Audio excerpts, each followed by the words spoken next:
আসসালামু আলাইকুম। তোমরা কেমন আছো? আলহামদুলিল্লাহ আমিও ভালো আছি। আর এই দেখো, রাতে মেহেদি এঁকে নিয়েছিলাম আগের দিনকে।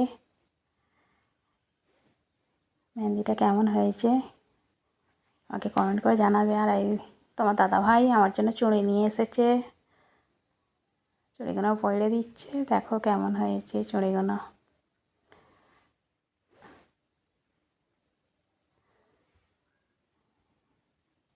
চুড়িগুলো সুন্দর হয়েছে। আর এই আজ লাস্ট রোজা, ইফতার সেহরির জন্য উঠেছি, এই ব্রাশ করে নিয়ে ওদের চা বসে দিয়েছি। আর এই নামাজ পড়ে নিয়ে আর কিছু ভিডিও করা হয়নি। এবারে একবারে ইফতারি করে রাঁধার জন্য সব জোগাড় করছিলাম। তোমাদের ঘরে ঈদ মোবারক। এই সব জোগাড় হচ্ছে, আমি এখন কাজে লেগে যাই। আজকে এতটুকু। আসসালামু আলাইকুম, আল্লাহ হাফেজ।